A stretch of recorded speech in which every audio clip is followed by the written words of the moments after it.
Okay, I'd like to call the meeting to order at 6 o'clock. See here. Oh, I would invite you to stand and for the Pledge of Allegiance. Pledge of Allegiance To the flag of the United States of America and to the republic for which it stands, one nation, under God, indivisible, with liberty and justice for all. Thank you. As noted, there have been some changes as of 2 days ago. I would entertain a motion. Actually, let's do roll call.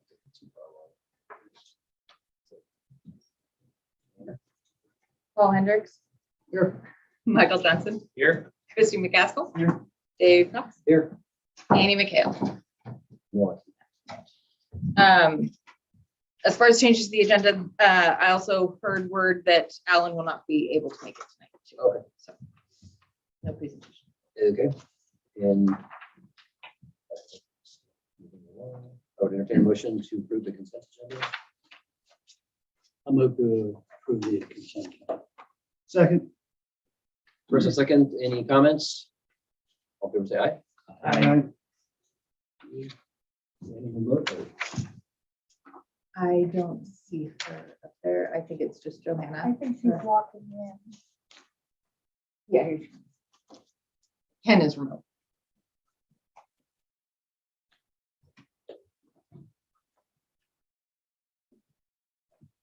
Do you want me to do the sewer plant update? Yeah, let's do that. Okay. So as you can see in the packet, we've been doing a lot with the wastewater treatment plant. The latest news is that our bids for the wastewater treatment plant will be pushed out 2 weeks. And so they'll be coming in then on April 13th. That was one of the requests of all of the contractors that showed up to our pre-bid meeting on Wednesday. And so there's just a heavy bidding environment right now. And so in order to ensure that we can get a lot of competitive bids for the project, we're delaying it 2 weeks. It will not impact the overall project. We'll still be able to do substantial completion in July of 2023, which is what we were on schedule to do. Of other note, we had the pre-bid meeting for both the main D project as well as the collection system improvements project on Tuesday. The main D project will start on the 28th of March and wrap up in June. That's the current schedule. There will be a full road closure of Loop Road for about a week. So 7 working days. And we're going to see how that goes. If there are too many issues with it, then we'll readdress that, and they might either change their work schedule so that it's only closed during the hours that it's least traveled, or go back to just doing a single lane. But it is most safe for the project to have full lane closures. We are working on communications to all of the residents, which will include contact information for the project foreman so that they can communicate if you need to get in and out of your driveway during the times that they're working, and then also especially when they're working on the laterals to those properties. And also we'll do a full communication to the community as well. They're planning on working 7 to 5 Monday through Friday. Has there been any discussion about the intersection at the bottom of Franklin's? That is one of the intersections that was highlighted in the transportation plan that we have, and they're working on some feasibilities for options at that intersection right now. Once we get some feasibility on what we can do down there, then we're going to go out to the community engagement and see what the community input is on various We need to options. slow down the traffic coming into town. Yep. Because of the sight distance. And that was one of the main reasons that we talked about not wanting to close down Loop Road again. And so we'll see what the impact is and how it goes for the first couple of days. And they're open to change and pivot if needed. The other project will start on April 4th. Again, we're working on communications on that project as well. And so that will be the Cascade Interceptor, the Rock Creek stormwater outfall, as well as the Rock Creek lift station and force main to the wastewater treatment plant. The in-road work for the Cascade Interceptor will take about a month to do that first section of line. And so that will be one lane closure for about a month, and then it will be on and on after that, on and off. But for the most part, it should be done by May. And so when we start getting more and more tourists coming and more use of that road, it should be lessened, the impact. And the pipe should also be gone. At the meeting, we had community events there to let them know as far as what events will be leveraging that parking lot. And we also had senior services there to talk about the Dog Mountain Shuttle. So they're fully aware of what is going on, as well as Skamania County Grounds and Maintenance and Public Works as far as access to that site. So they will always one of those driveways will be open throughout the project.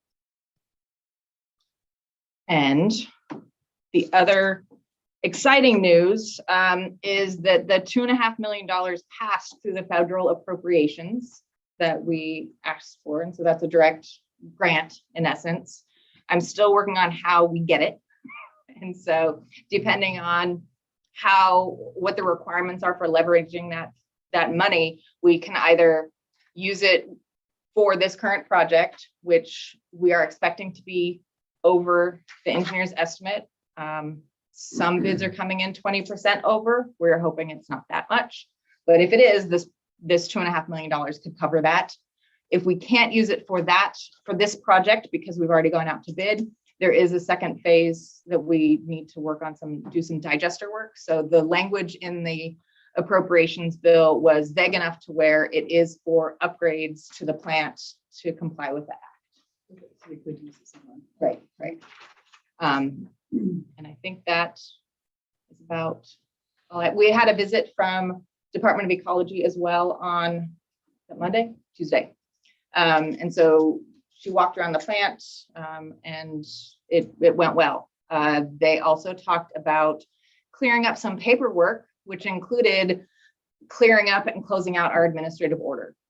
I don't know how long that will take, but the good news is we're on the right path.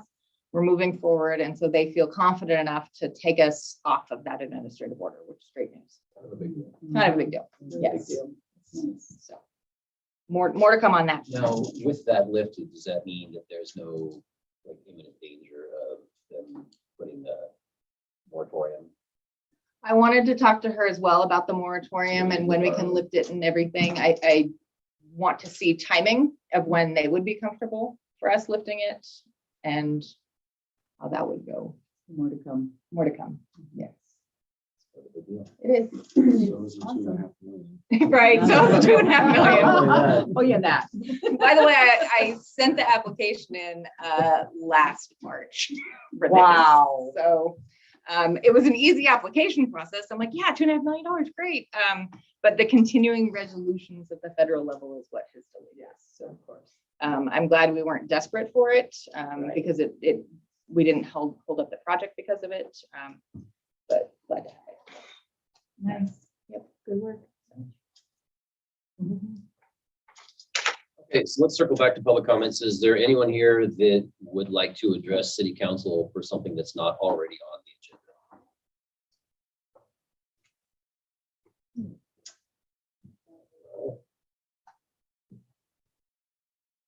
agenda? Ongoing. All right. Let's see, Deanna. So at the last council meeting, we had basically an email stating what Aquarius wanted in the contract, but we didn't actually have a physical contract in the council packet. It outlines what the contract specifically states, which is what we discussed. What is also on there, which we had been talking about administratively, was that the city is going to pay the sales tax for Aquarius. And so that's just, again, clarification, but the total amount for the item will remain the same, the $90,000. But what we pay Aquarius is just the $83,600. Make a motion to ratify the contract with Aquarius Technologies LLC in the amount of $83,600 with sales tax of $6,437.20. to be paid by the city for a total cost of $90,037.20. As presented. The last number you read incorrectly. For a total to be paid by the city for a total cost of $90,037.20 as presented. A second. First and second, any discussion? All fair say aye. Aye. All right, Liana, interlocal agreement. So one of the ways that we were looking to hire a facilities maintenance person to do the landscaping. So right now in the budget, we have a permanent part-time position in the budget. And in this hiring environment, it is challenging. And also one of the things that happened in December was Ben automatically reached out to the partners and Port of Cascade Locks to see if we could work together on doing facilities maintenance to fill that gap, not knowing how long it would take for us to hire employees. And so that started a conversation about working together to see what our needs were and if we can fill them together, especially if we have multiple part-time positions and how that could be filled by a full-time position.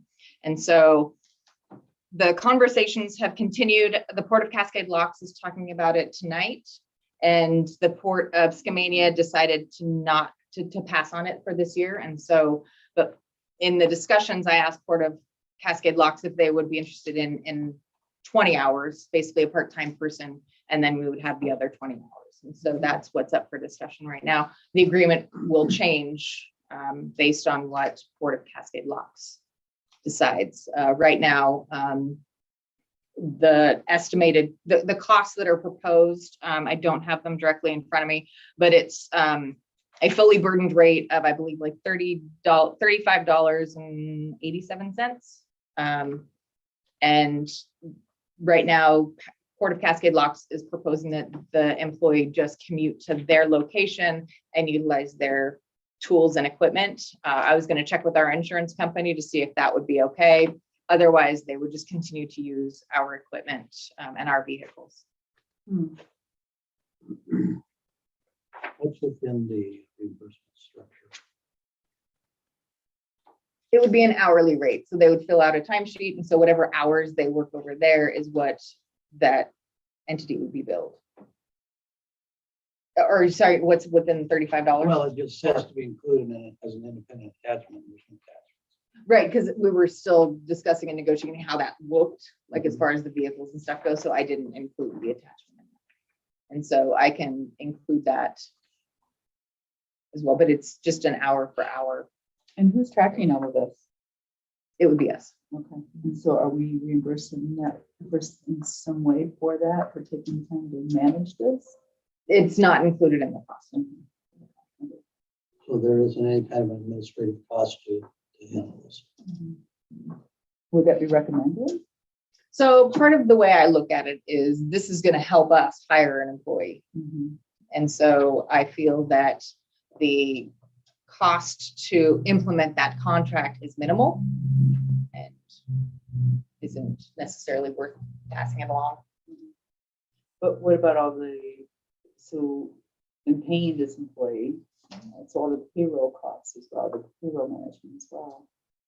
So, I mean, that's included in the $35.87, all of their costs. Okay.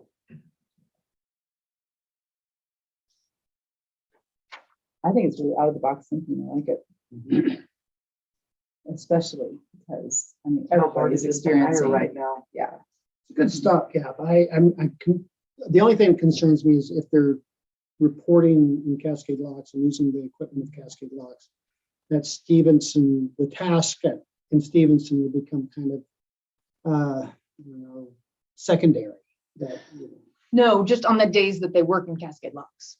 okay. So Days we're having days of the week. So the original plan was to have the employee work in Stephenson Thursdays and Fridays, and then work in at Port of Skamania or Cascade Locks on the weekends when they have the events and they have the need. So that's how it was going to work out. And then if it were a 5/8 shift, then on Mondays they were going to be in Cascade Locks as well. We can work out a schedule. So again, the contract will change. And so, Right. yeah. But if you agree in concept, I can at least go forward and start hiring, which will take a while, Right. but. Yep, agreeing concept. Mhm. So there's no need to vote on this particular. No, because it's gonna change, based on the conversation. Right. Yeah. Mhm.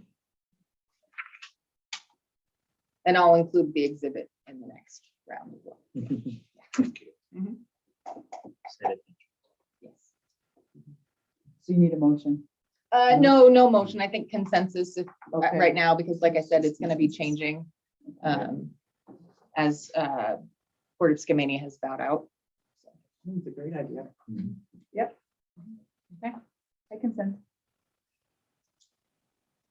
Okay, so generally, everybody feels good? Yeah. All right, very good. Ben? Valerie Hoy Rodamel resigned from the planning commission after the December meeting, and so we have a vacancy there right now. It has been published in the newspaper for a couple weeks, and we originally had 2 letters of interest for that position, and then one of them pulled his after he found out that the other one was wanting to be on there. So planning commission did their interview on Monday and is recommending that you appoint Izzy to the planning commission in this year, 2 months away, to the planning commission to serve out the remainder of the balance. And how long is that term? What's the remainder? They are 6-year terms, and I don't know what that. I think it was the end of first, I think it will be 6 years. Either it's at the end or towards the very beginning of the movie. It's close. Gonna introduce yourself? Yeah. I'm Ann Kazee. I've been working with the planning commission since September on an issue, and it really piqued my interest. I've been on HOA boards for pretty much 30 years, and we don't have an HOA where we live, so this is the next step. We enjoy Stephenson. We're here till the end, and I'm very excited to be nominated or whatever you would call it. Recommended. There you go. No, very excited. I'm excited with what Stephenson is doing. Well, we appreciate your willingness to participate. Thank you. And do you know how long the remainder of the term is? I don't know. That was up to Okay. them. Yeah. But I will Ben. Whoever wants So she's it. in. We'll see how long it is. Yeah. Yeah, don't tell her. Great. 30 years. I was gonna say she's here till the end. What is that? Let's just roll. She knows Great. When's it gonna worry about? Oh, that's funny. All right, well, so I'll make a motion to appoint Ann Kazee to the planning commission position 1. Second. Well, second. We have a first and a second. Any other discussion? All in favor, say aye. Hi. Hi. Welcome. Welcome aboard. Thank you. Okay, so I guess this is the part of the agenda that we're all here for. So this is the second reading of the zoning code amendment, and this is for changing the setbacks in the SR district. So this isn't a public hearing, so the format is it's not as strict. So I don't know, you guys, would you like to hear public comment first? And then we'll I think go it's from there. important, yeah. All right, so I do have some signups here. Is there anybody that would like to speak to council that has not signed this sheet? Okay, so first up, we have Chuck Oldfield. We'd like to kind of keep your comments to 3 minutes, but we're not super strict, but at some point I might cut you off. So, Chuck, you're up first. Well, I guess the only question I have is whether you've all gotten a copy of my statement. Yes. So if you've all read it, and you have no need for me to repeat it, I'll defer my time to other people that would wish to speak. Mary? Oh, and I'm already remiss. If you could introduce yourself and where you live. Sorry. Chuck, if you could, for the record, if you could announce your name and where you live. My name is Chuck Oldfield. I live at 81 Northwest Osprey Ridge Lane here in Stephenson. Okay, city's good for the rest of you guys. Thank you for the full detail, but yeah, city is fine, Mary. Mary Rapar Stephenson. I believe you've gotten my 2 comment emails with my comments. I think you should deny this request, and because I've read the staff report, and it isn't just the SR district that would be affected, it's other zoning districts too. And I don't think people in those districts have been notified the way they should be if there's something like this is going to happen. Setbacks arose in this city for a reason. It's because people build things where they shouldn't, and then and on other people's properties too, because they were too close to their boundaries. So I think this should go back to the Planning Commission and for further discussion of unintended consequences. In reading the permit application, there was some mention made of a 200 square foot building. Well, in the SR district, which, if I remember correctly from the comprehensive plan review that we went through in 2013, I believe, the district has bigger lots. It has the setbacks that apply to that district, and for a reason, so that they remain more small town flavor type lots. And I'm not sure why this request is being made, but the other thing that I would question is if changing the setbacks would allow for more ADUs. Now, we have had this discussion, affordable housing, but are ADUs actually being used as affordable housing? Or are they being used as moneymakers? And they're not being used to help our local people. They're being used to make money from visitors who like B&Bs, etc. So I think this deserves a little more discussion, and the other zoning districts should be included in this discussion if they're going to be affected by it. I think I was pretty plain in my letters. I hope you all got a chance to read them. And then I had a second thought this afternoon about the unintended consequences to the other districts and what is that actually being asked here and why. So I think maybe you all need to find that out. Thank you. Okay. And Yes, sir. I have some photos. So- So, first off, yes, name and city. Ann Kazee, Hidden Ridge in Stephenson. I don't know if anyone wants to look at photos, but I brought a few extra copies, not enough for everyone. So if you want them, so we can kind of explain our stance. Of course, I'm speaking about the zoning change application that we applied for in September. For the sake of clarity, the supporters of the request listed on the zoning change agreed to a joint statement outlining the main reasons we feel this is necessary and a reasonable request. Our original request to the City of Stephenson Planning Commission was September of 2021. We've been following through ever since that date by communicating with the commission as well as attending meetings. The request is simple and only asks to require the same setback for small outbuildings like storage sheds that apply to the other residential zones, specifically 5 feet for the rear interior and 5 feet for the side interior lot lines. We're asking the City of Stephenson to take a second look at zoning for the Hidden Ridge neighborhood. The Planning Commission discussed that Hidden Ridge was originally zoned SR, suburban rural, because of the large lots, and that city services were not to be provided. For example, originally Hidden Ridge was to be on septic tanks, not city sewer. As the neighborhood was reimagined by the city, there were more lots added, which made our lots smaller. Sidewalks went in, street lights, city water, sewer. Zoning wasn't updated at that time. All lots in Hidden Ridge are not equal, and most are quite different in characteristics. One lot, which is ours, which is the photo of our lot, is 0.43 acres. So it sounds like we should be able to fit a storage shed within the original zoning. The 15-foot setback on each side basically is up to our house. Basically.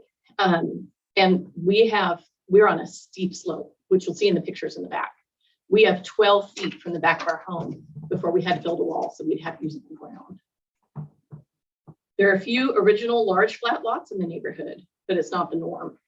Hidden Ridge CCNRs require at least a 1,600 square foot home with a garage added on.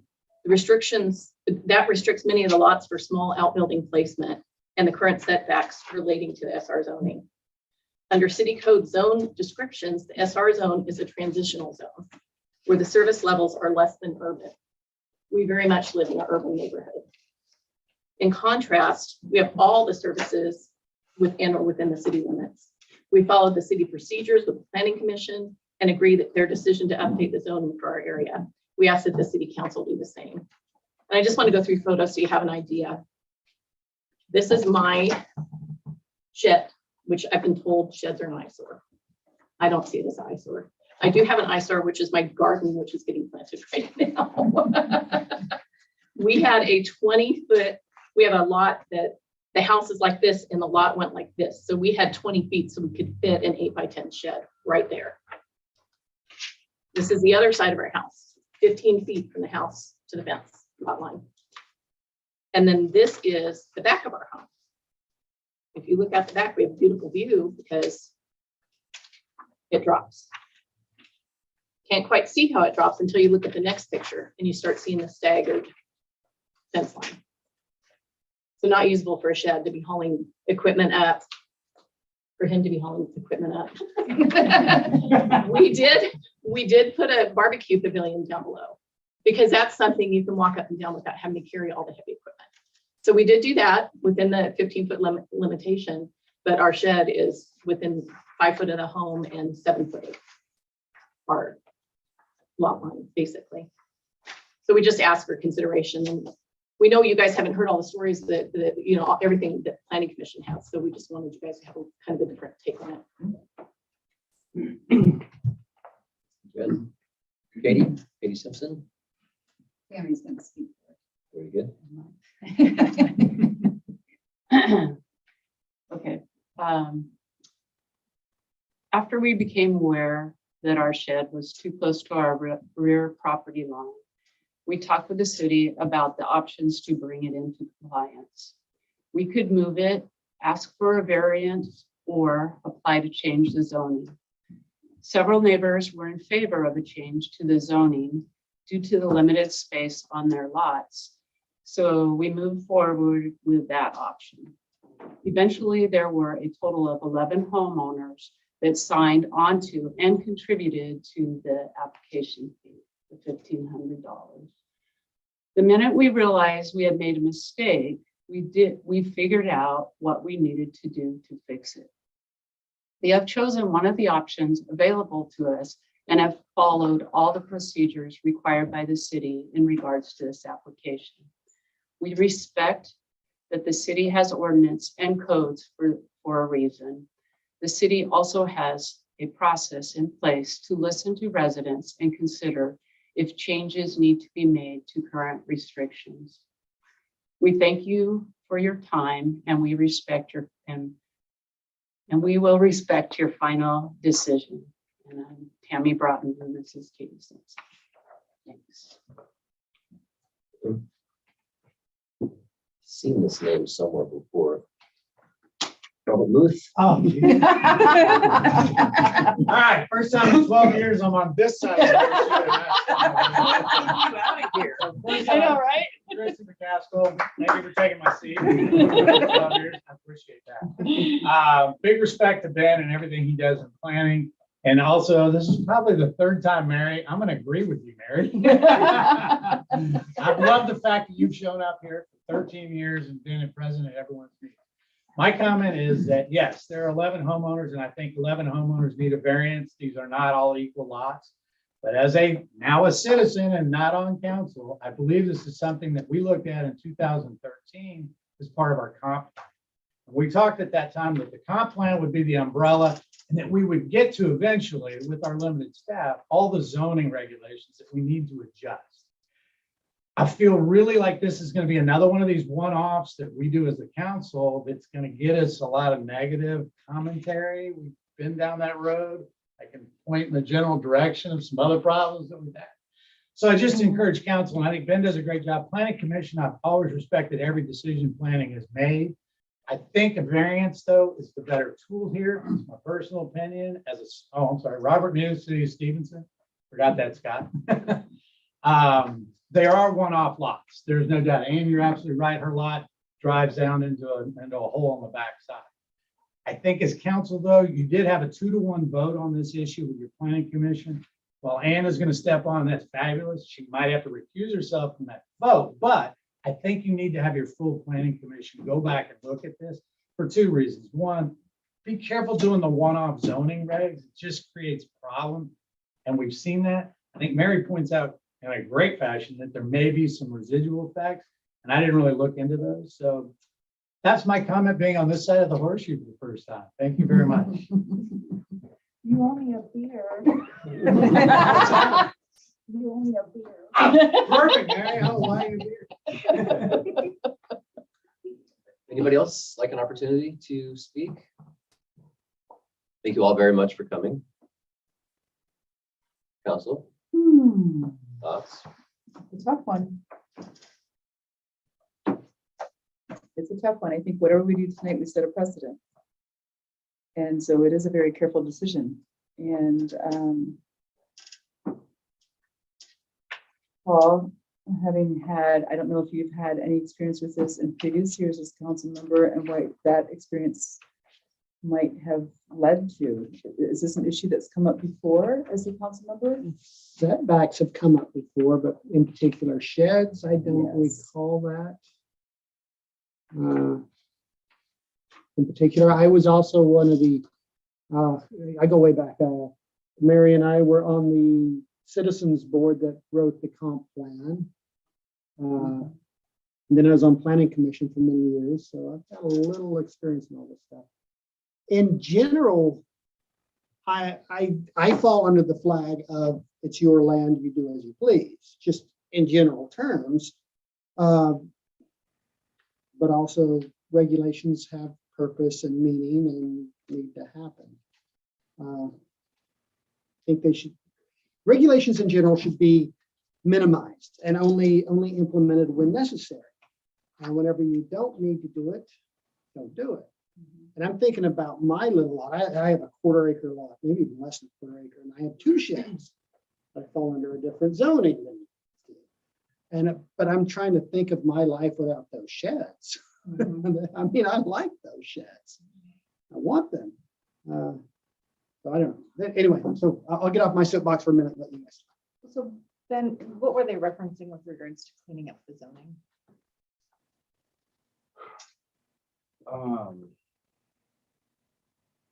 I don't know. When you say they, who are you referencing? I believe both Ann and Robert mentioned Yeah. cleaning up the Oh, zoning from okay, the got it. SR No, when the bridge. I've was had the built. opportunity to work with Ben for Yeah, 13 yeah. years now, and I remember we talked about this when we got the comp plan in place, was we have a lot of zoning issues. You just don't, you're one person, and we've talked about various times when you had interns come in. I just think that when we do it piecemeal like this, it creates some problems. I know that the planning commission and the council have all looked at a way to find a global review of our zoning regs and put them all forth. And we, that was like 2008 or 9. Yeah. I'm sorry. I was gonna say, so it's not a rezone, it's. It was just, when we got the okay. comp plan in place, it was the idea, and there was a lot of question about, let's look at the downtown Right, yeah. district. And obviously Scott had a great idea when he first came on as mayor, and that is, let's try to make sure the downtown district stays commercial. We don't want to add more residential where we didn't. Again, that was a zoning issue Right. that came up. Okay. It was the idea of trying to tackle the gorilla with both hands as opposed to just one off. Thank you. And it's been one. So it has been one-offs the whole time, correct? As long as you can at least remember.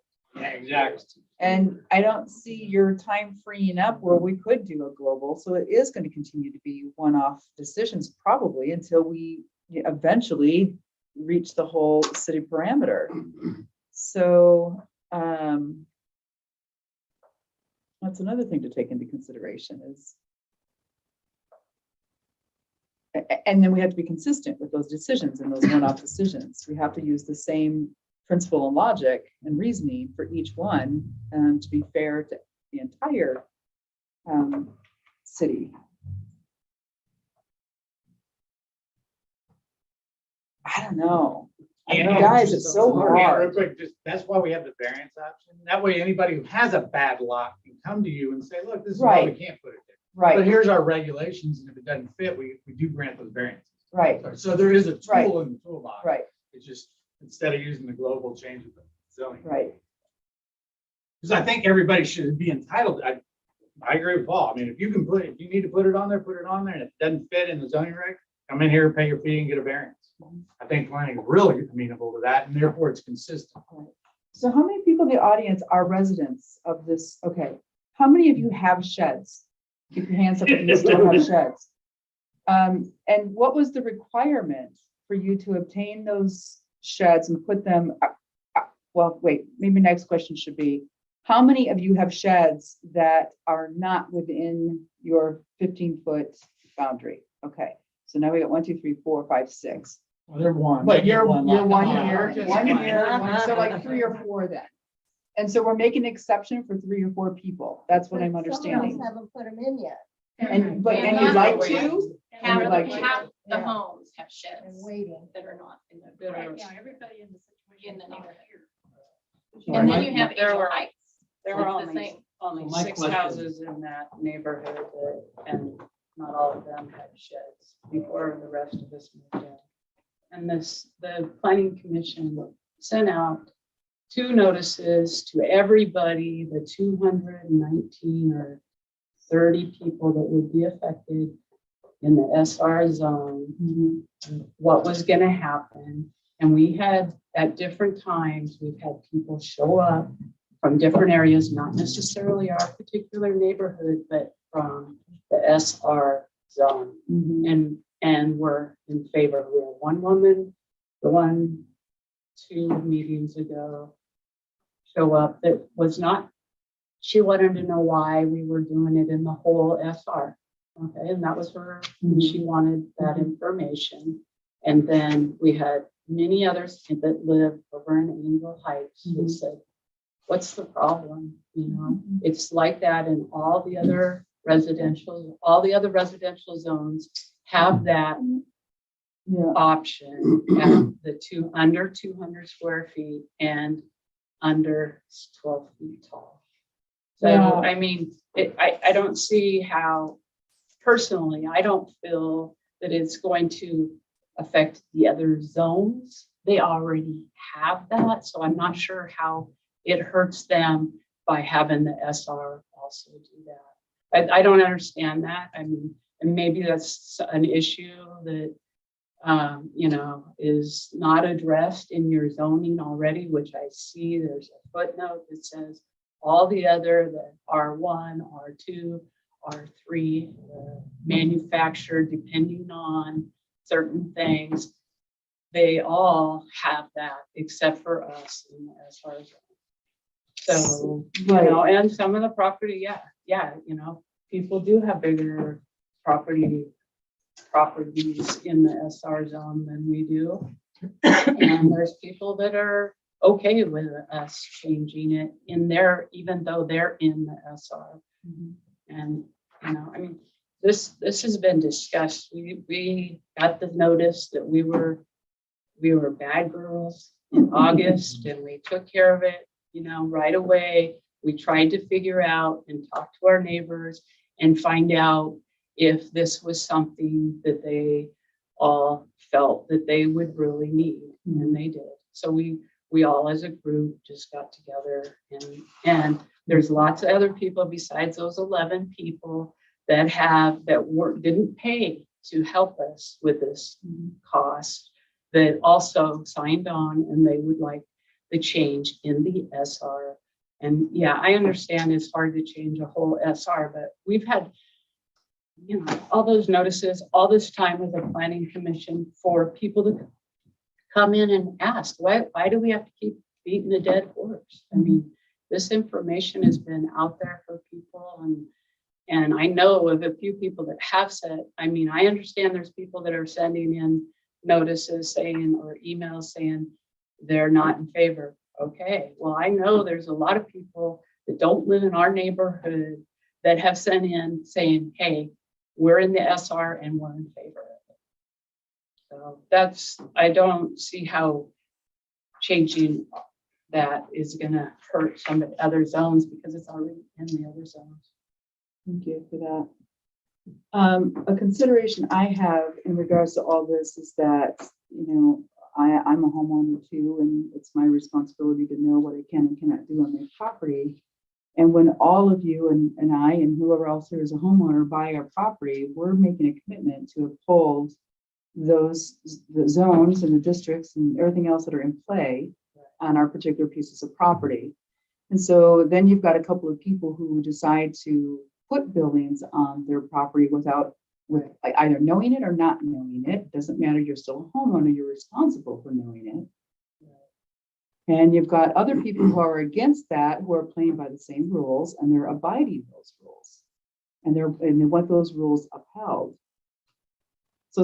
But I also understand then the need for, well, I need more space, and this is a way to do it. And I've got the shed, and I put the shed on. It's a really tough position for us. Whereas if that shed had been included on the plot plan to begin with, it probably would not have been approved. Right, exactly. Because it did not meet the setbacks. Right, yes, exactly. May I ask a question? Was this not already vetted through the planning commission and voted on? We haven't heard from you yet, so I'm gonna need your name and where you live. Vacancy on the other half. Okay. I came to the last meeting and I believe, I don't know your name, sir, but you made a very good point. Why do you have a planning commission? If they vote, your job is to either to back them up or not back them up, right? Right. And what I'm hearing is that the decision was made and you'll generally follow the planning commission's guide. Well, but you made a very important statement there. You said we can either choose to accept it or not. So the planning commission is there. Why do you have a planning commission if you're not going to take their lead? Well, So the the only planning question commission, I have with Hang that- on, this is gonna go down a rabbit hole, so comment taken, appreciate it. Yes, Mary. For clarification from Ben, if this change was made in the SR district, as the staff report says, there would be impacts to the other districts. And I think I included that graphic in my email to you all. I've heard this comment twice. How is it going to affect others if it's the same Well, setback? because it says it will impact the other districts. So, when you look at that thing, it's in your report.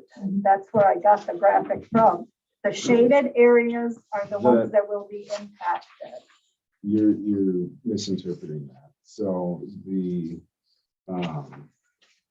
all the other residential districts already benefit from this caveat. SR is the odd one out. And so the amendment applies that same footnote to this district. I don't think I misunderstood it. That 5 foot allowance, okay, that's fair enough. That 5 foot allowance already applies in the R1, R2, and R3 districts. And this request is to extend that to the SR district. As far as unintended consequences to those districts, the mailers that went out included all property owners within the SR district and all the adjacent owners to that district. So if that's part of the concern, those property owners were notified and had the opportunity to So involve. this is not, from what I understand, this isn't changing anything other than in the SR district, correct? So the other districts already have whatever they have. This is just for the SR. And Okay. it's making the SR rules Closer consistent with the other rules. The last thing, and I will be quiet, don't want it to be lost, that this also would codify an interpretation that the planning commission made in 2019 that would prohibit self-storage units within the SR district. So the planning commission made that decision a couple of years back. Until the city council acts on that, then the public doesn't really know about that when they go online to look at your zoning code. They have to call in, and they could get far down the road in planning a project to call in and say, well, no, the planning commission said that that's not allowed in that district. So this, right. That gentleman. We have somebody here who wants to speak. Marcus Donaldson, with Hidden Ridge on Hospital. Thank you all for considering this, first of all. We did place a shed in our lot, and what we thought at that time was an understanding of the setbacks. Turns out later indicated that that was not the case. Our lot lines are such that we have room to accommodate movement of our shed. So while I'm not impartial, I will happily abide by whatever you folks decide what is best for the community. I believe in being a good neighbor and playing by the rules. I would just like to interject that there are, as you've seen, a whole variety of lots. There are some that are almost bordering on flag lots. Our new neighbors that have just broke ground this last week would, I think, be very inhibited in placing any sort of useful shed. We all understand the usefulness of a shed and just basic utility. Each of us that I've seen within the community that have selected and placed sheds in our home are doing so in a way that enhances the practicality of the land use. These are not throwaway sheds. We took the time to have a shed built for us custom that matched both the color and aesthetic of our home and placed it in a way that I think is includes both practical utilitarian use and aesthetic choices. I think it's the right place for a shed. I can move it, that's no problem, but I believe that my hope is that the land use laws and regulations include the practicality of what's best for each homeowner in a way that we can do, hopefully, that's harmonious for all of us, but allows each homeowner to make best use of the land in a way that doesn't impinge upon it. That would be my concern about it. Thank you for your time. Thank you. So what happens when somebody moves into the neighborhood and they bring their rusty old shed with them and place it in view of everyone? Will the feeling be the same then? I have a hard time believing homes are selling in the 700s now for under 2,000 square feet. Sure. I don't see someone paying that much for a home and bringing a rusty shed in. I'm wondering if it, I mean, I don't know, we're almost kind of like dipping into HOA kind of stuff here. Is there something that can be said where we stipulated what kind, what it looks like? So Annie, I drafted the CCNRs that are in place right now, the amended ones, and they do follow the city code.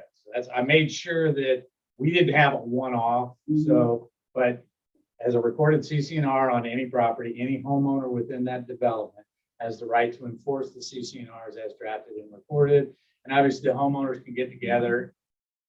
I believe it takes a 75% vote to amend the CCNR. So yes, the homeowners can help control that. So to answer your question, Thank you. but it does put, one of the homeowners just mentioned to me before, it kind of pits homeowner against homeowner. You can't go ask the city to play referee. You got to ask Judge Grove to play referee. And that obviously gets a little funny. Sure. Yeah. But that's within areas that have the HOA. This would apply to all. Oh, no, SRs, yeah, and I was so trying to direct that simply to the Right. Hidden Ridge subdivision. Okay.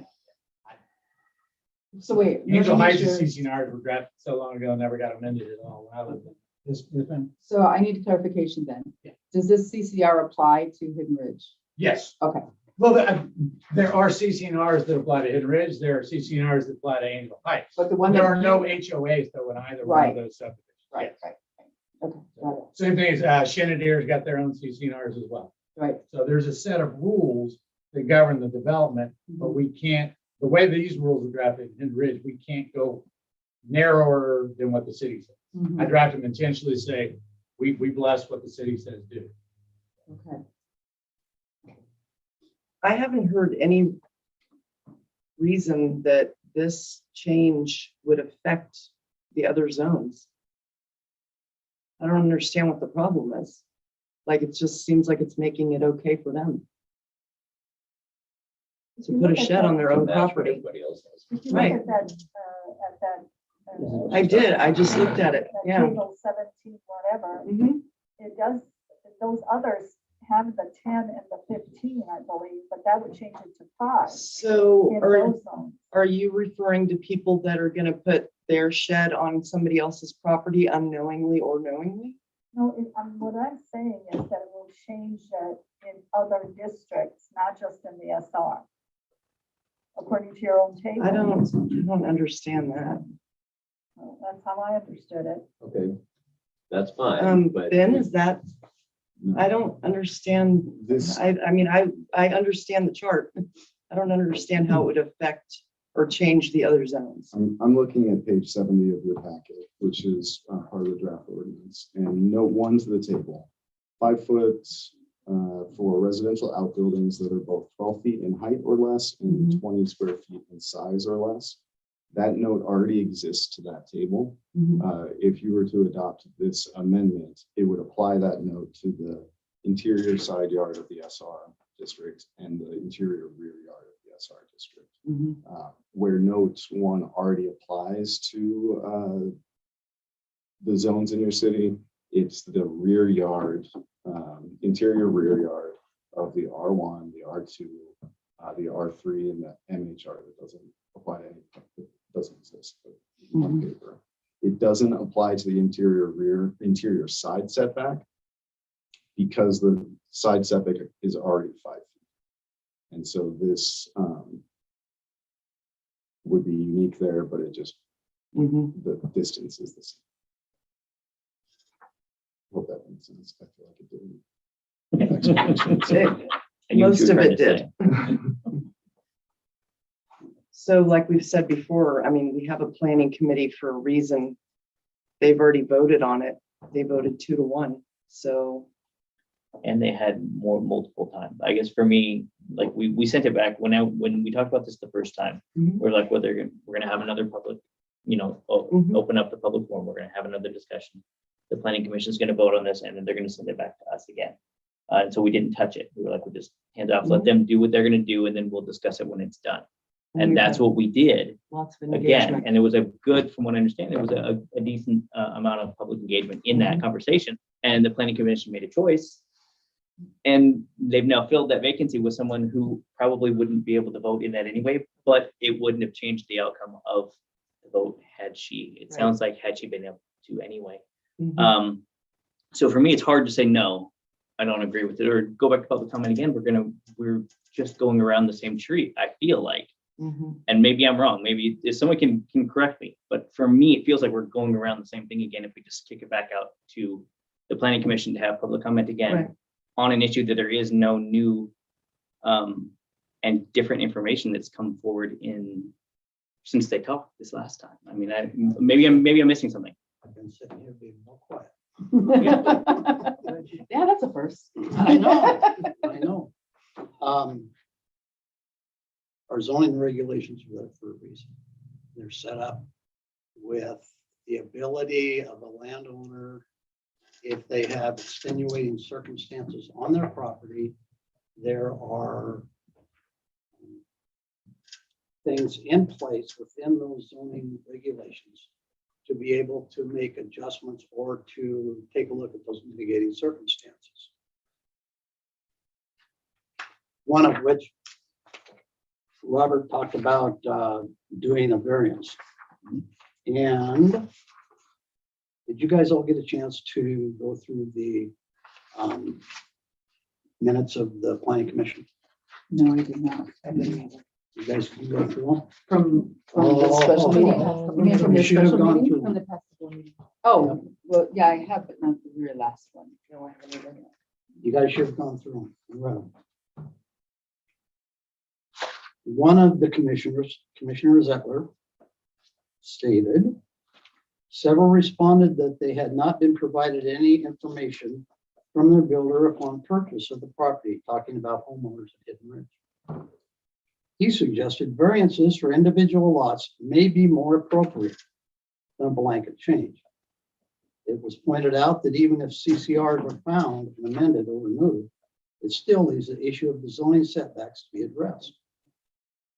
Shoemaker noted that variances are typically granted if it can be determined there's a unique and unusual hardship created by the physical characteristics of the land, which several of these individuals are talking about.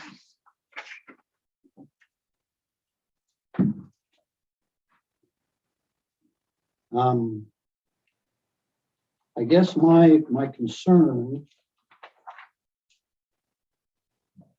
again, Commissioner Zettler, he questioned the need to change setbacks and suggested an administrative variance may be more appropriate rather than implementing a broad sweep to address a small issue.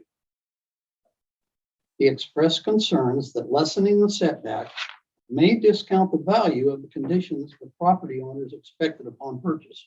If one of your neighbors, for example, is expecting all the homeowners to be within those zoning regulations, now all of a sudden they're doing something else that could affect the value of their property.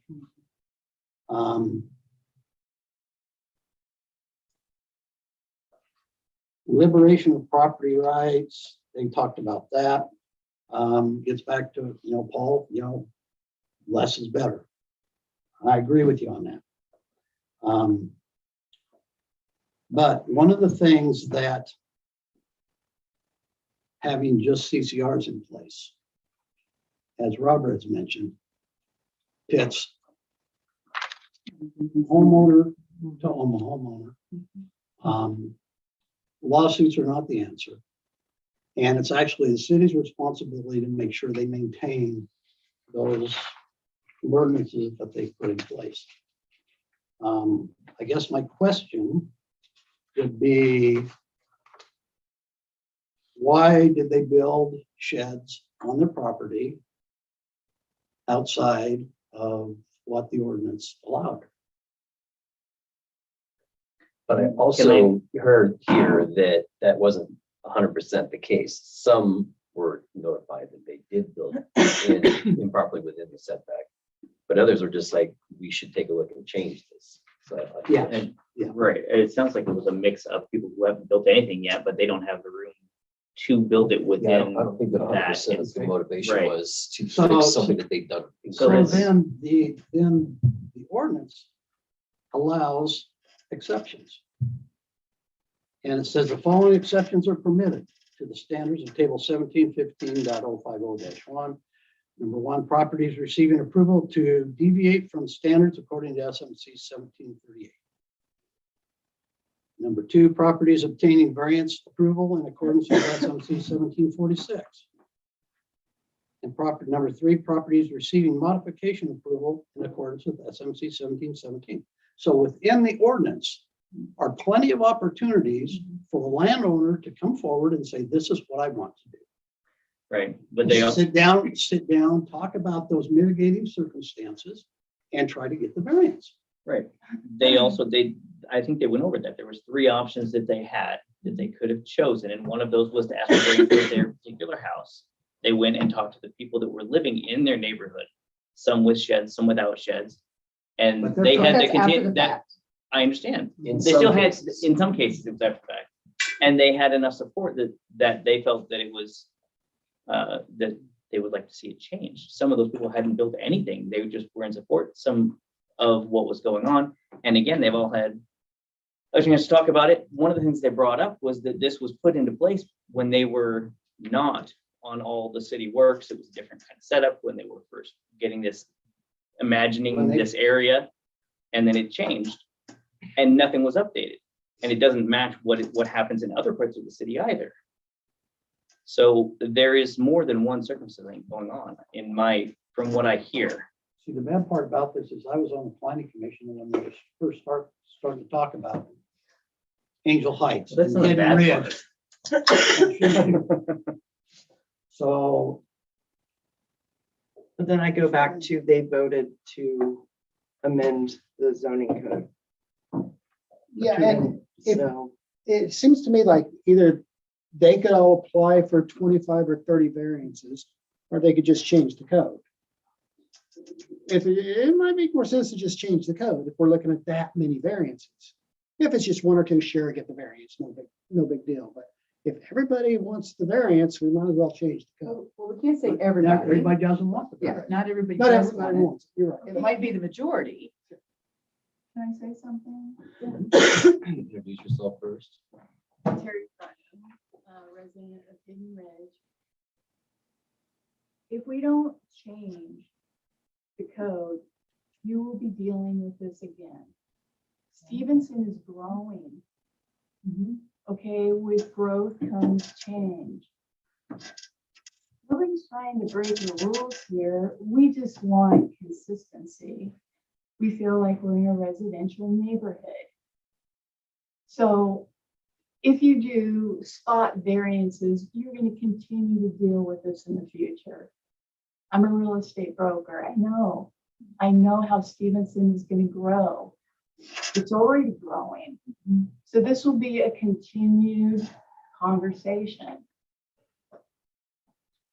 Thank you. So for me, this is almost two situations. We've got the, exactly the shift. The community is growing. We do need to make some changes to how things are laid out. But then there's also this thing where there was very clearly ordinances put in place, and they were either unknown to the homeowner or ignored by the homeowner. And that's almost is a feeling to me that you're asking for forgiveness after something was done. It may or may not be that way. That's how I'm interpreting it right now. And as a city council member, it's very important to me that I be honest with where I stand too. And I love that you're all here and stating your perspective as well. So that's my crutch, the crux in all of this is that is all of this coming forward because so many people have sheds, and now we're being put in a position of having to change an ordinance. Hold on, I let you speak too. I know it's hard, isn't it?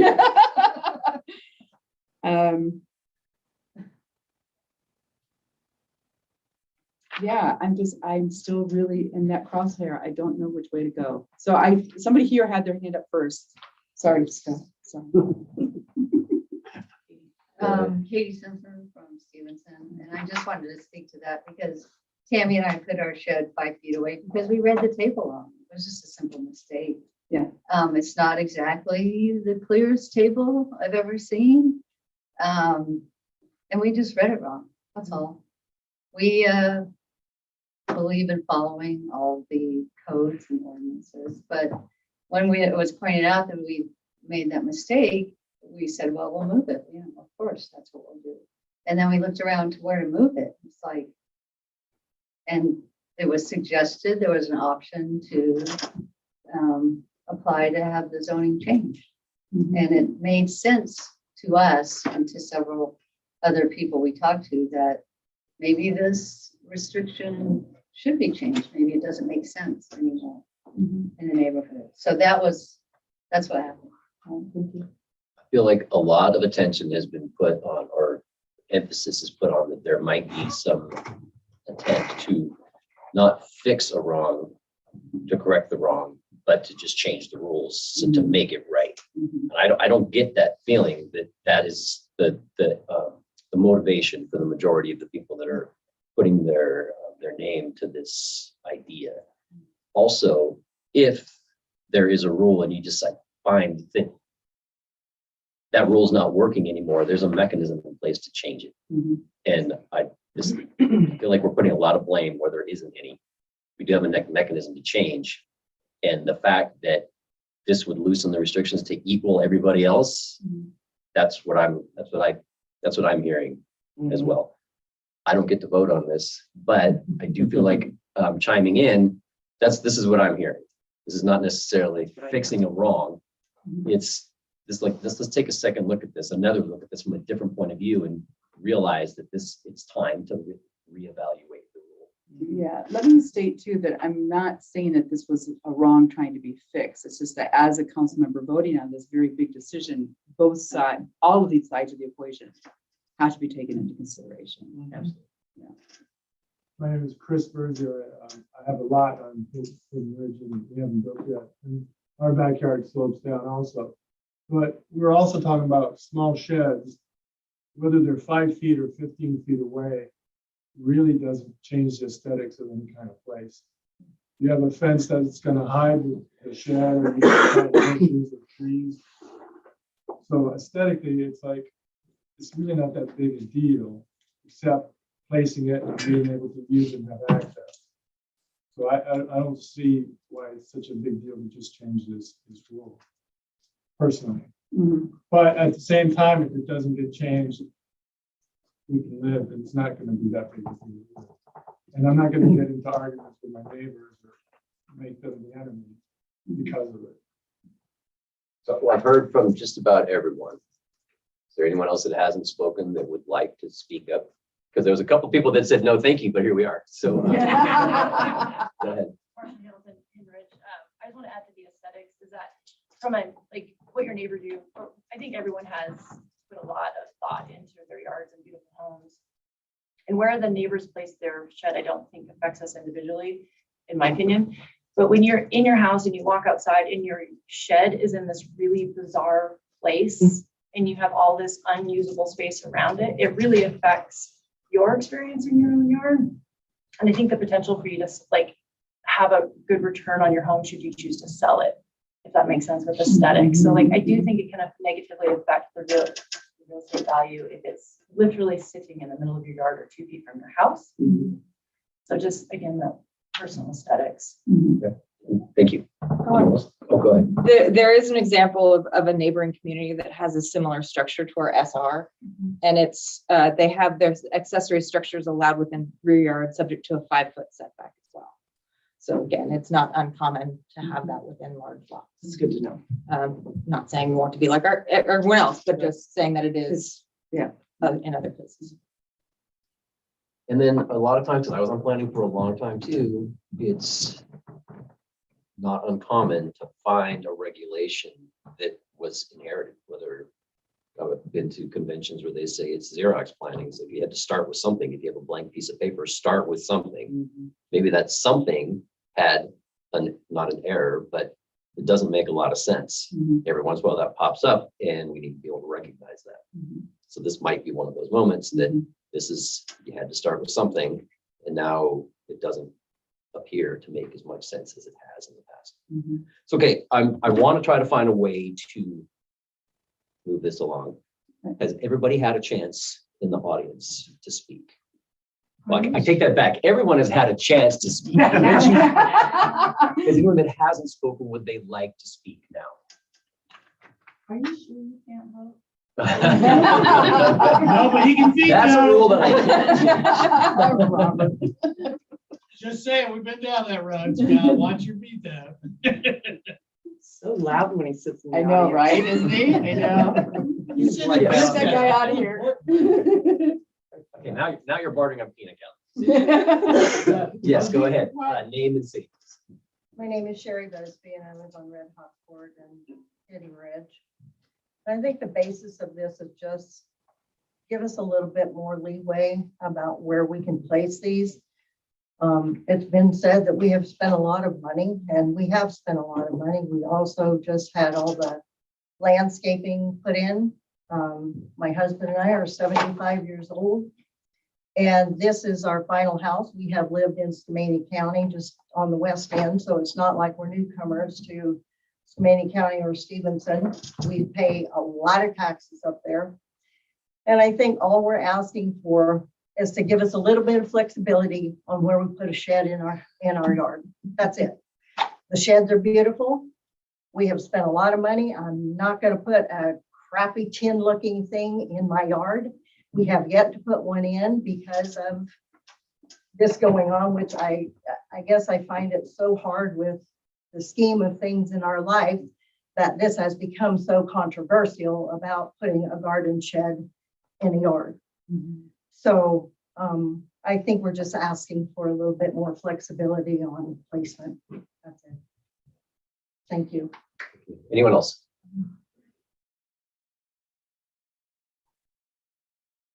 You guys have all spoken eloquently from your point of view. Can I ask a bad question? Go for it. Has there been any requests for variances? There haven't been any requests for variances. Often in case of, in this neighborhood, many of the lots, I would discourage them from applying for a variance. Because they're perfect rectangles and it's the flattest neighborhood you have in town. And so when you come in to say there's something unique that you weren't thinking about when you adopted these regulations that my lot has, and it's unique to my lot, and these other lots don't have it. And I look at the variance criteria and say, you're not going to need it. Don't spend your $600.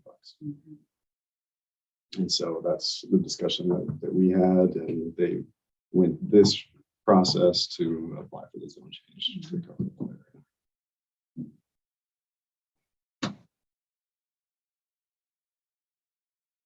So final round. So if somebody came to you with mitigating circumstances, you would discourage them.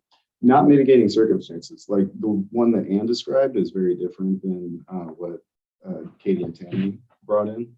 And so Ann's steep yard in the back that makes it functionally not possible to get the equipment to the garden shed. That's something that you start looking at as a unique circumstance. As a mitigating circumstance. Yeah, for the other ones in the area, flat lots, they don't want to shed in the middle of their yard. And so that's, we have to find, the Board of Adjustment would have to find that you're not just granting special privilege to this lot. And it's really hard to look at a flat piece of land that's a perfect rectangle and say, If that had been on the plot plan when the builder brought it in, would that have been approved? Outside of the current, if it had been outside of the current setbacks. if they brought it in, the application came in and it said that I want to place this shed where? 5 feet from the property line? Yeah. That would have been denied. As it's currently written. As Got it. currently Okay. written. Or Whereas in the other $1, 2, 3, it would have been. So fine. these So are we're all afterthoughts.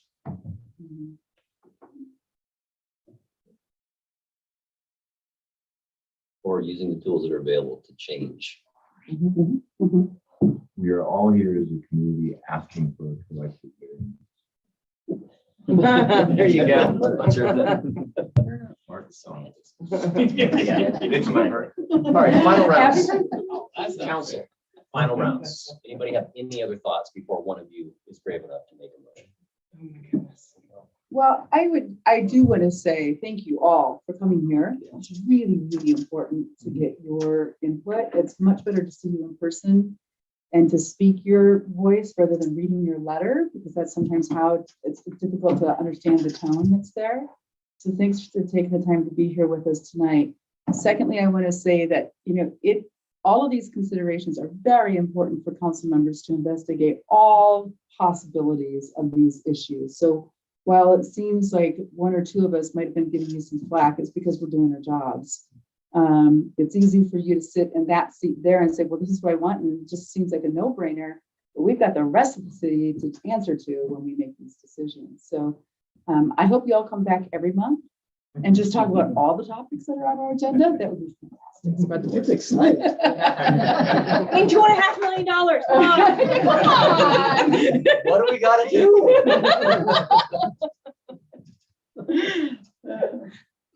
Question.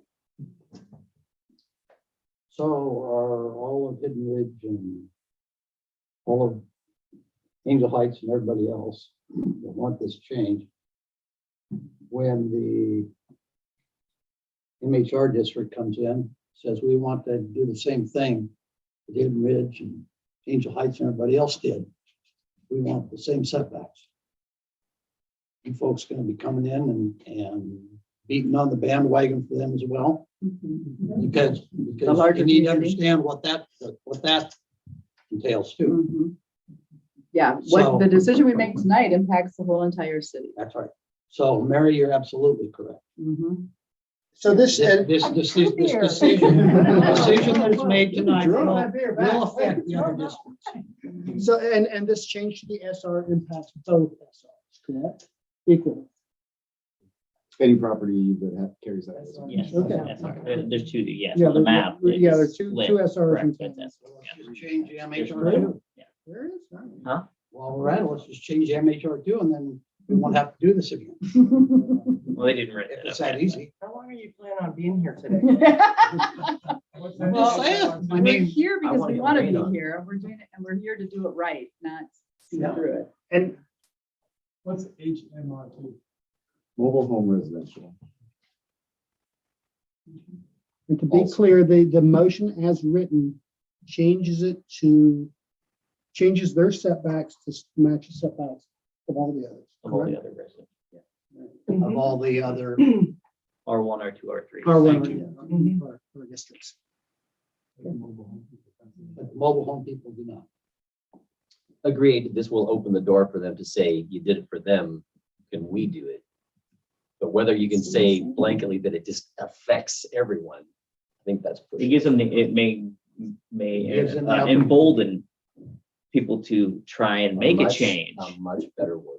but it will not make the change for No, no. anyone else. Right. So Yeah, it's case by case.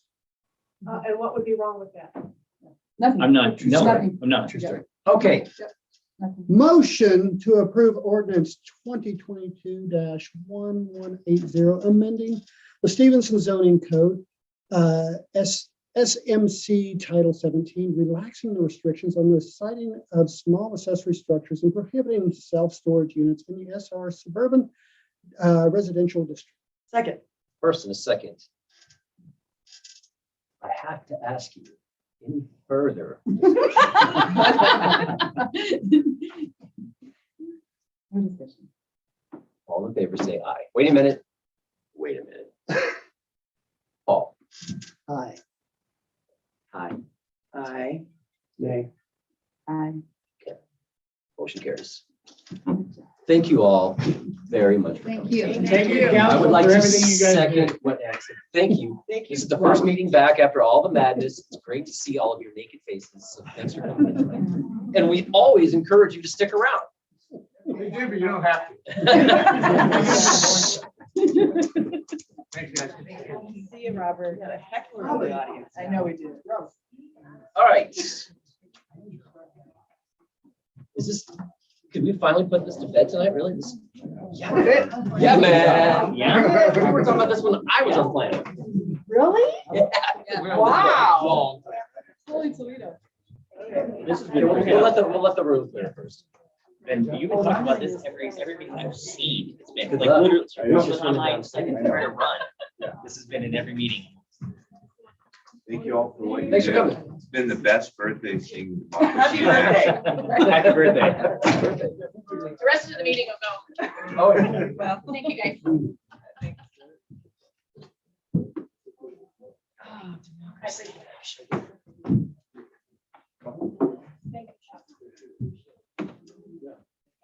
Are you going to introduce our new planning? Oh, director? I wavered back and forth about letting her just be the stranger at the table, or Carol's gonna get her section. And She I does will have a make- section. I'll make sure to grade her. Or you can't? Is it?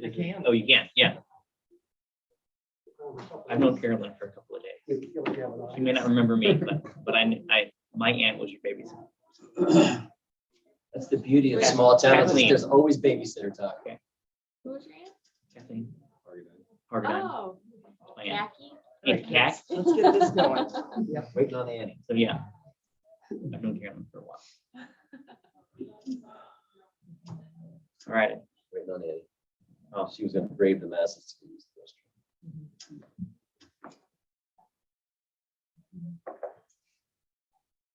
I saw the name. I was like, no, I haven't seen her in like, I won't say how many years, but it's been a couple. 30. Yeah. Gray hair starting to show, buddy. Mine. That's weird. I don't believe. I don't believe it, Dave. You know, I thought I'd be white already. Like, wow. My He is just right on, brother. mine slowed down. Changing. Mine just kind of happened overnight. Waiting on Annie. Mine in like 2 years ago. All right, Ben. So, whatever. Second, final. This thing- All right. Yep, the staff report starts on page 71 for this and it continues for 110 pages of your 240-page packet. That does not nearly reflect the lift that this has been. So it has been something that's a long time coming. The process most recent processes to get to here. In December of 2018, Stephenson City Council submitted a draft to Department of Ecology, said, we authorize this draft shoreline master program subject to your approval. They gave us that approval in January of this year, and that came with 25 required changes and 33 recommended changes. We took those recommendations to the Planning Commission's Shoreline Advisory Committee for their review. They processed through all 33 of them. They accepted 32 and a half for inclusion in this packet and made a recommendation to adopt the ordinance with the attachments presented at their meeting on the 14th. You'll remember you had a public hearing on this in a month ago today. No testimony was given at that. We had a written public comment period that was open from February 9th to the 14th of this month. We received 2 emails from Mary, who is also on the Shoreline Advisory Committee. One of those public comments was not related to the recommended changes. And so opening up that would have been out of scope. That would have started that review cycle with the Department of Ecology again. So that was left where it was. The other email was a statement of support saying we made it this far, adopted this. Yeah. In summary. I would move to approve ordinance 2022-1181 concerning the shoreline master program, comprehensive update and periodic review required by RCW 9058.080. Second. First and a second, any discussion? All there, say aye. Aye. Any opposed? Congratulations, Ben. Where's that button? Well Woo! done. Nice, isn't it? Yeah, 2.5 million and Over 3 Shoreline Master years Program. of just in this approval process, let alone the time before that. Wow. Yeah. Yeah. Good job. And you were working on it too, right? On planning? Yes. Yeah, Yes, you're on the Planning indeed. Commission. You worked out. Not long ago. Okay, we do have some informational items in your packet today. Got a question on one. Query away. See, I don't believe in. St. Patrick's Day. Oh, Just kidding, just kidding. Serious. Says Well, you're not Irish wearing Oh, woman. the looking and the killing. why would you even open with that? You're I have, crazy. I have a concern about the report from the sheriff's office. And Which one? The training. Okay. Yeah. Okay. Everything that's going on with law enforcement, all of the law changes, everything else that has transpired in the legislature, and all of the press and everything else, and nothing in their trainings for the last year have talked about legislative updates, anything about what's been going on. And that really, really bothers me. So tell me. And so what I would like to request is to get a copy of the 2022 training schedule and to ensure that there is a comprehensive legislative update on all of the new laws that affect law enforcement in the state of Washington. And why is that? What's the? Because you got a deputy out there that's working. And if he's not up to date on all the legislative stuff, the sheriff can be sued, the county can be sued, people can lose their lives. I mean, that training is crucial, and it is not even in there. And none of their trainings were talked about legislative updates at all.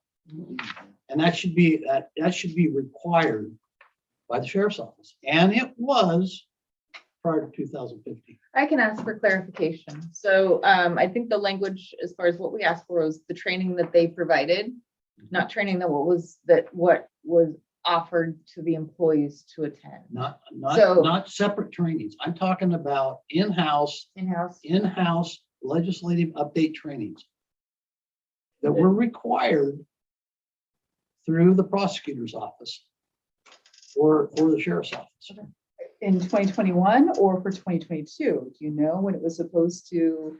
I don't. He wants, I'm he's saying referring some- annually, it that should be. should- because yeah, the- Annually, that should be a 4-hour training. Right, So but it's not so here that they in can be brought up to 2021. speed. So does that mean that 2021, they didn't do it. Either it didn't happen or it was overlooked. Right. It was overlooked. Please Tell us take what these happened. reports So a little I'll, more I'll follow seriously. up with Yeah, them on that. Yeah, Okay. absolutely. And on that, I don't know if this, I just noticed that this is, they've got firearms training, of course, and active shooter training, and all these different things like that, but I didn't see anything about de-escalation. no. Are they not trained in Exactly. de-escalation? Exactly. If they are, it's not on there. Right, if they are, it's not on there, And which is, there's the mental health aspect. That's exactly what I was going to say. So that was. supposed to be required. That should have been part of this training.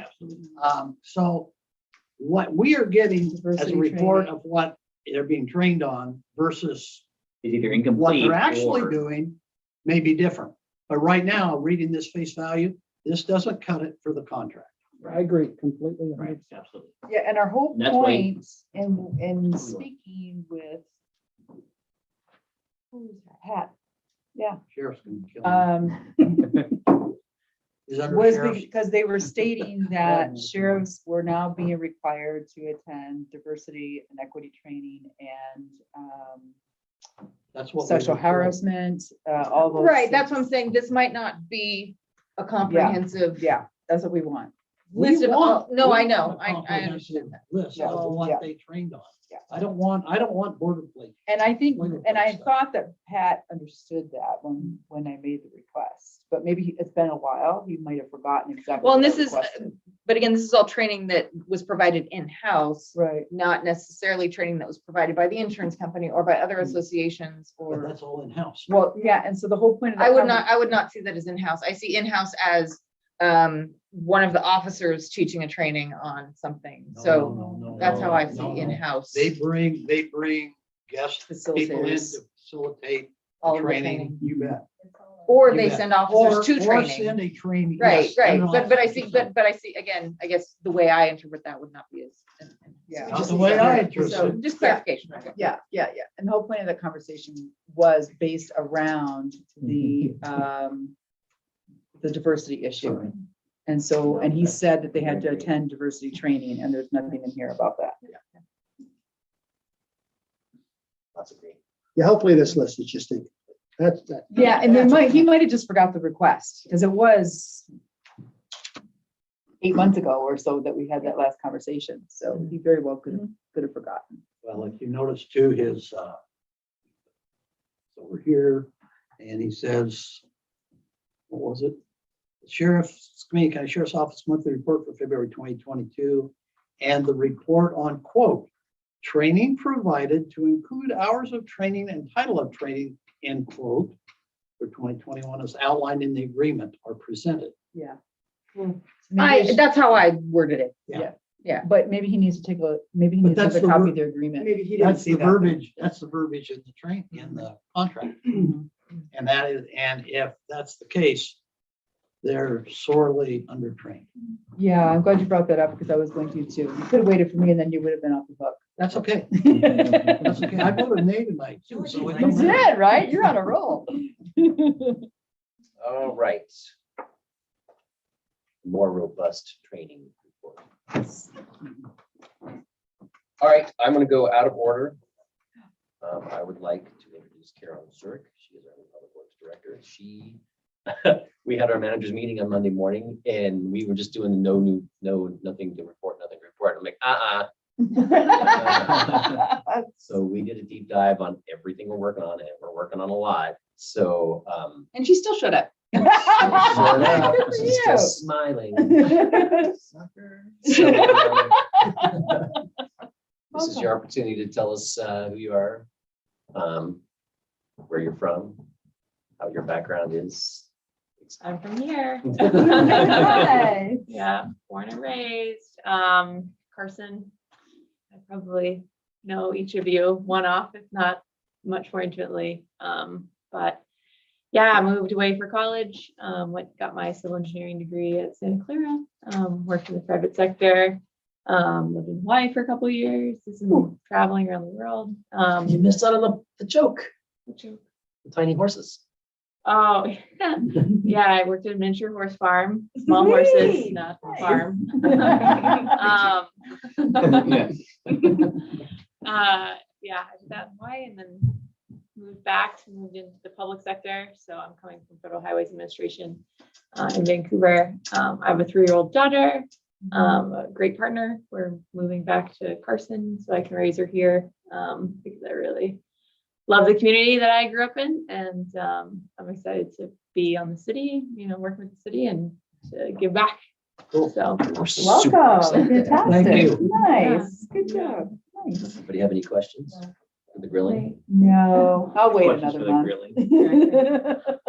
I'll let her seat get warm a little bit. So I'm assuming that you don't have a staff report for us after 3 days? 4 days? What? I gave her a break. Okay. Her second day, she had all of the pre-con meetings, so yeah. the only thing I wanted to add to when you were talking about construction, the closure is only during the day. So it's just when they're working. Mhm. So at 5 5 PM, o'clock. it's open back up. Weekends. So it's how open will back up. people get into their homes? They during the day? told me that I was gonna be able to get in and out of my house, no problem. It might be That's open local- to. local access. Yeah, local Yeah, access. local access. Yeah. Local Yeah. access. Yeah. That's what I thought. And they're also talking about allowing school buses and everything through as well. So Okay. those won't be disturbed. That's straight. Right, and NEMS. and emergency. Okay, cool. I've got a few updates to give you. So good job tonight. That was a good discussion and processing through to a decision on something. So Mhm. on 2 things, but the zoning change. The Shoreline Master Program, I thank you for adopting that. That is a massive thing off my plate. I'm very happy to be done with that. There is one last little bit of integration that I want to do with that, or at least present to the Planning Commission to do with that. In our comprehensive plan, currently we reference the 75 program that we had been working under. And so going through an amendment to align the comprehensive plan with this new program, rewrite some of the goals to better reference and integrate the programs in place. Similar with the zoning code, your zoning code has something like 8 different use categories for various types of watercraft and or docks. And they just are sprayed out there with no definition of what it means to be a marina versus a dock or pier versus a public something or other. And that's something that we know about and that we've been waiting until we get to SMP done to just clean that up. We'll reference the SMP when it comes to watercraft like that. Clean up the rest of that little section of your use table. In the same way that there's multiple ways to talk about watercraft, there are multiple ways to talk about railroad facilities. So in one zone, you allow railroad facilities, and in another zone, you allow railroad facilities, including ticket office and waiting room.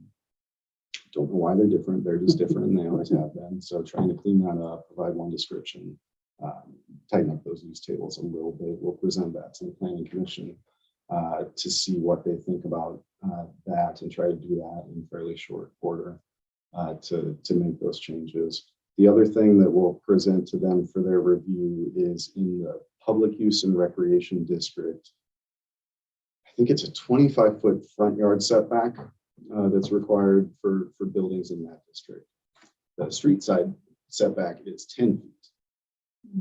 And so if you have a street on the side of you, you can be 10 feet away from that, but the one out front, you have to be 25 feet from. That seems strange when you just look at the table, but it's also really strange when you start looking at what's built out in the PR district. I think there are 9 properties. I have it in the draft staff report I've drafted, but there's like 7 buildings that violate the 25-foot setback out there right now. If we change that to 10 feet, that would be the same as the side yard. That would drop to like 4 buildings that would still violate it, cut it almost in half. And the staff report that we'll give to the Planning Commission outlines which buildings those are. So don't know that that'll make it to you as any recommendation, but that's what we presented to them to clean up a few things that have been nagging me as I go through the codes. We're also reviewing a comprehensive plan amendment submitted by Liana in 2018. No, 2019. 2019. Oh, wow. 2019. No, COVID said. And then during the planning commission's initial deliberation of that amendment proposal, COVID happened and they said, well, let's just put this on hold. And the city said, okay, that's fine. And so we've started to review that application.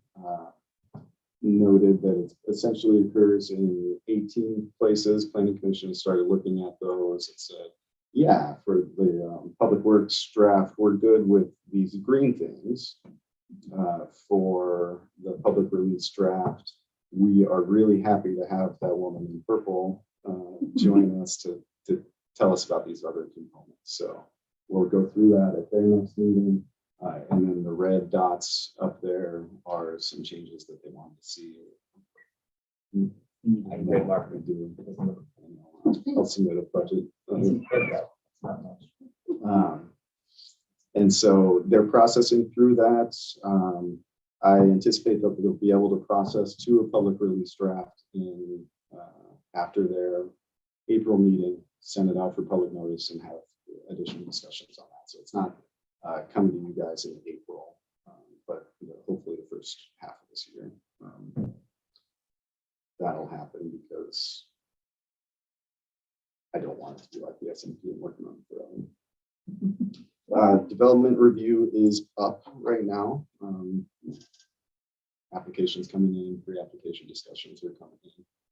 And we're happy to have that woman in purple sitting over there because of that. So that's helping that process out a lot too.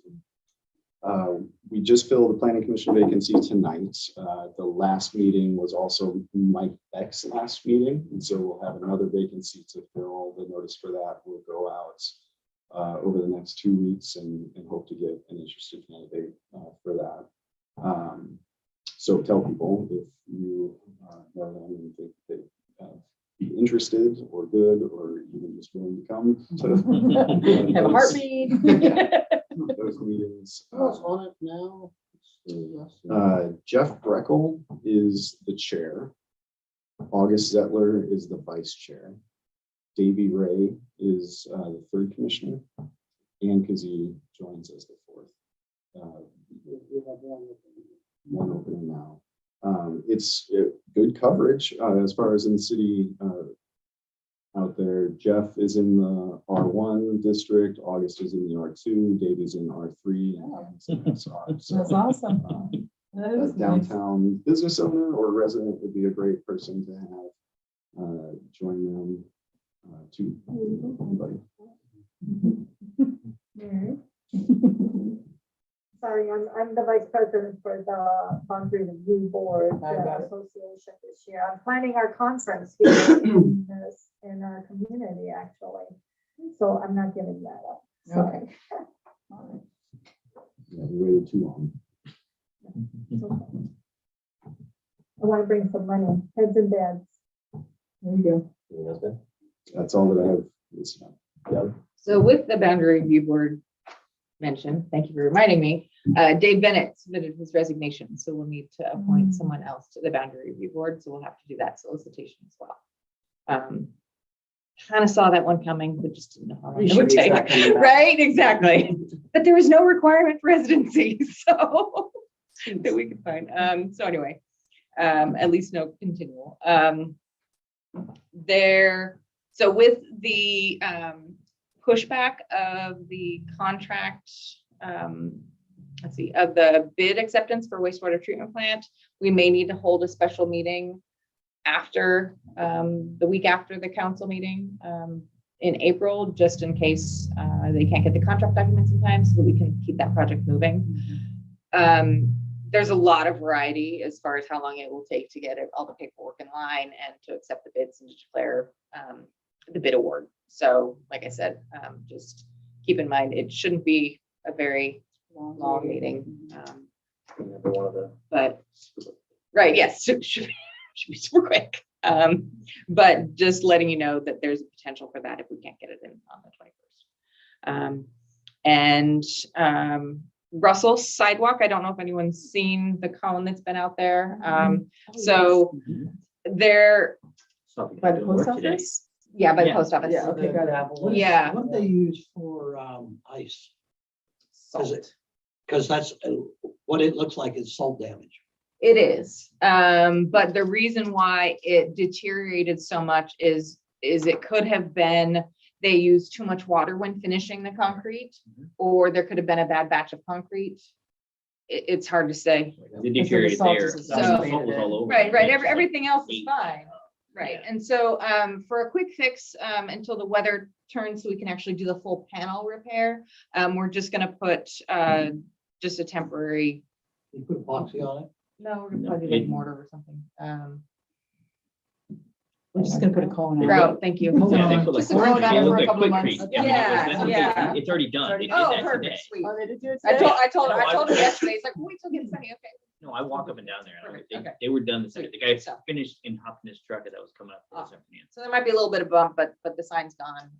And yeah, and it's way outside of the window for warranty, so we can't go back on the contract. But I did have the engineer check the rest of Russell, and that was the only panel that was affected. So everything else should be fine on Russell. The other one is I received notification that we'll have summer intern applications due April 1st for UW school, Evans School of See if we get it. right? MBAs. So I think they changed the structure just a little bit. So we'll apply again, see if we can get one, 2 years in a row. But that application's a quick turnaround. I think it's due April 1st. So just Because you don't have the shoreline to worry about anymore. I really need to say it out loud. When did the guy start last year? I mean, how late were we? oh gosh. He started, Yeah, you had like maybe 2 months with him or something. Yeah. Hopefully we get. Do we have parking, broadband, all of them? Is all the things All the that we can move forward. I want someone who knows GIS and our maps. And See, there we go. Mhm. So we'll work on a short list of projects. And then Bridge of the Gods presentation meeting, I sent out a doodle poll. Yes, I did. Okay, Yeah, I completed it. responded. okay, Wait to see what you thought or what. I've okay. been waiting for. Well, I only got one response. Did you get mine? What? I only got Annie's. Oh, I know. I got it. Maybe the others went to my junk mail, so I don't know. Yes, Um, I definitely. And I've been in a conference all week, so I haven't checked my email to be able to check my spam since Wednesday. So, yesterday. Yeah, I'm pretty sure I did it. Okay. Okay, well, I think most of those times are gone. So we gotta start over. Expired. Well, and I never heard back from anyone from Cascade Locks either. Okay. That would be So- problematic. So but basically anytime in the evening, except for, I think it's the first and third Thursdays is when they have their meetings to be available. So are there any days of the week that are more amiable than others? In the evening? Yeah. No. Okay. I can. I'm As long as Okay. there isn't a track meet. Right. I'll send out another list and I'll reach out to them You again. running again this year, Dave? Yeah, going. And then 12-1. I have not sent one out for council retreat dates. That Oh, was gonna be that's- my next, but I okay, have not right. sent one out for Okay, council got retreat it. dates. So does everyone have, Doodle, do doodle. okay, just do doodle. Yeah. Does anyone have any vacations planned in April? I do. Okay. The Yes. 4th to the 8th, I believe, for me. The 1st through the 8th, and then the 9th through the, I don't know. Mine's just the What? first weekend. Wow. So we'll be, Overwork. no, yeah, well, I'll be in New York City for vacation the first week, and then after that, I'll be working and God knows where, but I'll make it back for this. Okay, we're trying to make it Can on we the even weekends. Zoom it? Yeah. So, okay. So it sounds like the first Um, weekend isn't good. I know, yeah, exactly. That's what I'm hearing. It helps. Yeah, mine. Okay. I'm also working with the sheriff's office and I've reached out to the chamber regarding a presentation on being victimized by bad Google reviews. And so it'll be a presentation followed up with a discussion on what they do outside of doing a criminal report, but give them information to feel a little bit more empowered as far as actions that they can take to address the issues. This is for business owners, for our business. It's owners? for the Oh, good. community, Good, but good. I know business owners are the ones most affected by it. Yes. Exactly. Good. So there we go. And so that will be April 4th, 5th, or 7th in the evening from 5 to 6. So Homeless encampment. yeah, so that was cleaned up on Tuesday. Oh, okay. So I was just gonna say, can we use the work? Because they do a lot of litter pick and stuff like that, and The hazmat part. It was the hazmat part that was the tricky thing. And so what? Believe it or not, so the state has a list that we pulled from, and we got 2 quotes, went with one, and they cleaned it up on Tuesday. So that's been taken care of. Very good. Done. Yeah. I would entertain a motion to approve the vouchers. Motion to approve the vouchers as presented. Second. First and second, any discussion? All in favor, say aye. Aye. Right. Council reports, I just wanted to put it out there, April 23rd is the annual city cleanup day. That job has recently been taken over by the Downtown Association. So once again, they'll be running that. And it will be, I'd say Saturday, the 23rd from 9 until noon. We've got Gordy working on some projects that we can hand out for those that are looking for something to do. The city will provide 2 workers and a truck to pick up any bring that needs to be hauled away. Chris Malone usually comes around and helps out with that too. So that was very well attended last year. We're hoping to get something this year. They're better marketers than you are. Spruce up Stephenson Day instead of Right. Cleanup Day. Nice. And they put out the yard Kelly. signs. This has been spruced up, and And it sounds like, pictures, and I mean, it was really, they did a really good job. and it sounds like it was $10 food vouchers for anybody that participated last year. So Cool. it sounds like that's going to be the same, but the opportunity to use it will probably be extended for a week instead of for the day. But $10 for showing up, That's pretty cool. As a volunteer, that's awesome. Downtown Association. Oh, wow. That's really cool. It's fun too. Kelly is coming It up was- with really great things. Oh, we're so Down lucky to Port, have they them. do a lot of- Yeah, I'm totally digging her, man. And They helped out a lot. the Streetery version 2.0 is coming back. was gonna ask about that, Yay, yeah. Yeah, we're very good. excited. I I seem to noticed find that. myself on a lot of committees, so it's a wealth of information. Are the high school students making the tables again? Yes, Sweet. yes, Oh, making that the is so tables. fantastic. We're gonna go with 4 tops instead of 6 tops, so they'll be smaller, so Mark will be able to move them around. Right, right. I We're gonna really ask- tried to buy one of those tables. So A there'll be lot more of this people year. really tried to buy those I got a tables. planter though. Good So for there'll be more you. tables available. Nice. We're gonna ask Don Nielsen to run Cool. the artists and Nice. the auction. And we met with, what do they call it? Carson Fabrication. So Derek Matheny and Josiah Obius have come up with some plans. So that there was nothing wrong with the distressed pallets, don't get me wrong. But spending some real money on some real Like the nice looking fencing part? fencing. Oh, that's Yeah, it's gonna awesome. be amazing. So Very cool. very excited to have that. Nice. And the last committee that I'm on, MSTCI program, this is part of any businesses that pay B&O tax. The state has allocated a bucket of money, $5 million, that any of the accredited Main Street organizations, which we're lucky enough to have gotten in, and we did, because there are many downtown associations that are trying to be accredited. There's just no more room. Wow. But if you are a business that pays B&O tax, you can donate to the cause, make a commitment to your local downtown association. And the very next year, 75% of what you donated will come off of your B&O obligation. So the money stays, and then the other 25% is actually a tax write-off. So bonus of that is that the money stays local, it doesn't go to the state level, and it stays local. So that's what's paying for the streeteries, fences. That's what's paying for these vouchers. There's a lot of great things, a lot of great programs are being funded by this. Not all states have this, so we're really lucky to have that.